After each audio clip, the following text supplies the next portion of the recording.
Incontestablement, au Yémen, on a une situation particulière dans laquelle le gouvernement a souffert bien des insuffisances dans sa manière gestionnaire, dans sa manière de gérer les perspectives, que ce soit sur les plans politiques, économiques ou même social. Alors, bien entendu, on pourrait décliner longuement les exemples liés à cet état des faits, mais je dirais que pour résumer les perspectives, on a aujourd'hui une série de revendications qui émanent de la part de certains groupes yéménites ou de certains ensembles yéménites. Parmi ces revendications, on voit notamment que dans le sud du Yémen, on a une partie de la population qui a des revendications de type autonomiste, voire même de type indépendantiste, et ce quand bien même il ne faut pas au départ de ce petit groupe généraliser à l'ensemble du sud du Yémen, mais en tout cas ça c'est la représentation donc d'une des failles dans la manière par laquelle le président Ali Abdallah Saleh a pu gérer les perspectives depuis l'unification du pays au début des années 90.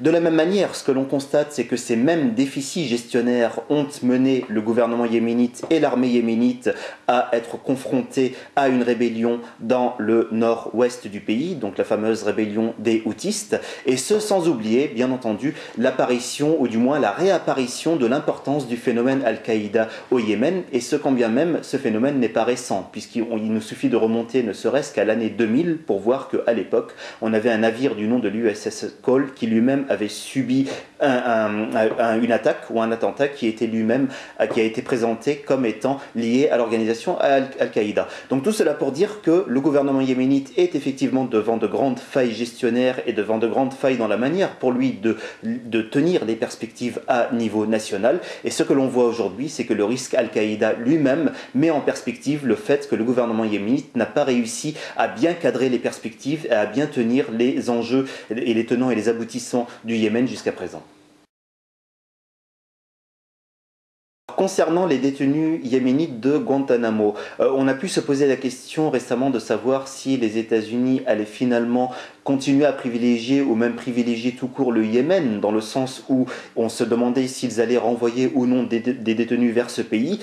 Au-delà de ces atermoiements, ce que l'on croit comprendre de la part de la Maison-Blanche et de la part de Barack Obama directement, c'est le fait que l'administration américaine ne renoncerait pas au renvoi des détenus yéménites vers ce pays. De mon point de vue, je crois qu'effectivement, étant donné que l'administration Obama est engagée à terme dans, je dirais, un bouclage du dossier de Guantanamo, il va de soi que les affiliations nationales ont de fortes chances de primer et que les États-Unis, on voit mal comment est-ce que les États-Unis pourraient finalement faire autrement que de renvoyer les détenus vers leur nation d'origine ou vers leur pays d'origine. Mais je crois que dans le même temps, il y aura la sollicitation de garanties de la part de l'administration Obama, c'est-à-dire que ce à quoi tiennent les États-Unis, c'est à ne pas voir le Yémen torturer ou conjurer un mauvais sort à ces détenus du fait des accusations qui leur sont accolées. Donc disons que globalement, je crois que les choses vont plutôt s'inscrire sur le moyen terme, que les États-Unis ne vont pas pour autant du jour au lendemain renvoyer les détenus yéménites vers leur pays d'origine, mais sur les perspectives de long terme, je crois que de toute façon, il n'y a pas de raison pour l'administration Obama de faire du Yémen une exception ou de faire en sorte que le Yémen soit l'un des seuls ou des rares pays à ne pas pouvoir accueillir des détenus, des détenus qui ont le Yémen pour origine.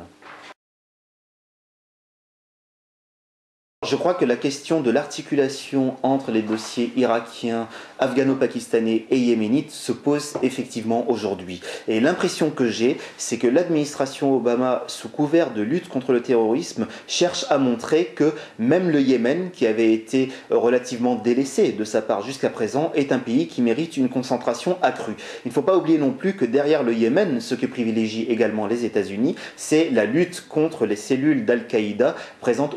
en Somalie par exemple, et notamment la revendication par les Shabab somaliens d'une affiliation ou du moins d'une continuité entre leur action et l'action d'Al-Qaïda sur la péninsule arabique conforte les États-Unis en ce sens-là. Mais de mon point de vue,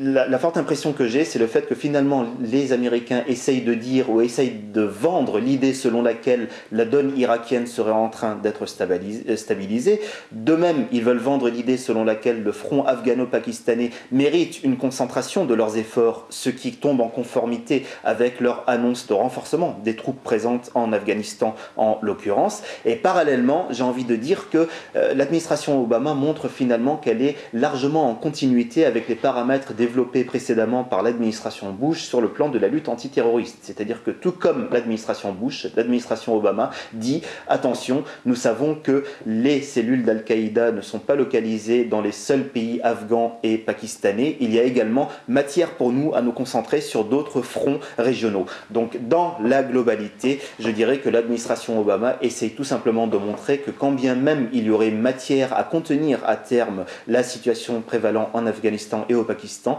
cela ne vaudra pas pour autant dire que les États-Unis devront opter pour une modestie dans leur modalité de lutte contre le terrorisme. Et donc finalement, à travers l'exemple yéménite, ils injectent des fonds, bien entendu. Ils comptent doubler leur aide, d'ailleurs, qui devrait passer de 70 millions de dollars annuels à 140 millions de dollars annuels pour la lutte contre le terrorisme. Ça rejoint un peu ce qu'ils avaient décidé dans le cas du Pakistan il y a 2 mois. Mais au-delà de cela, je crois que les États-Unis, sous couvert, ou du moins au nom de la défense de leurs intérêts, essayent aussi de se marquer des points pour l'avenir et de montrer que tous les champs de la région, tous les champs du Moyen-Orient pris dans sa globalité peuvent justifier qu'à un moment ou à un autre, ils optent pour une présence accrue.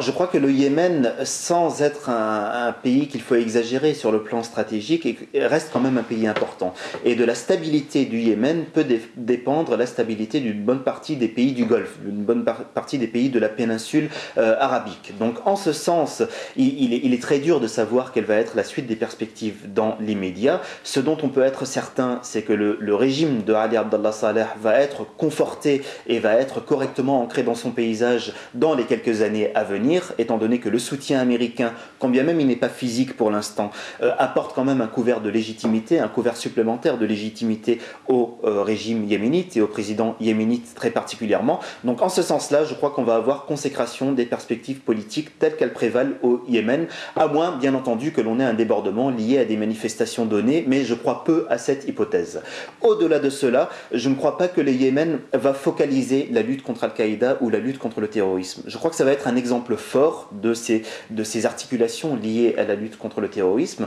Je crois également qu'au départ de la situation prévalant au Yémen, les Américains vont essayer de faire en sorte que la situation prévalant en termes de piraterie maritime et en termes de déstabilisation en Somalie trouve également des développements stratégiques au départ de leur propre financement, voire même au départ de leur propre stratégie esquissée. Mais si l'on regarde à un plus long terme, je crois que quand bien même on arriverait à contenir les choses au Yémen ou même en Afghanistan ou au Pakistan, même si cela n'est pas gagné pour l'instant, il restera d'autres fronts qui seront à envisager pour les États-Unis. Je pense en l'occurrence aux pays du Maghreb, aux pays sahéliens et à la manière par laquelle les États-Unis eux-mêmes ont développé à ce niveau-là depuis 2004 une stratégie, une initiative par laquelle ils cherchent à déradicaliser la donne. Donc je dirais que, in fine, les Américains de toute façon savent que leur image n'est pas si bonne que cela dans la région et l'administration Obama n'a pas pour autant réussi à récupérer pour l'instant les pertes liées au déficit de l'administration Bush ou au déficit gestionnaire de l'administration Bush. Il va de soi que sur les 3 ans de mandat qui restent pour l'administration Obama, on voit mal comment est-ce que tout cela pourra être récupéré.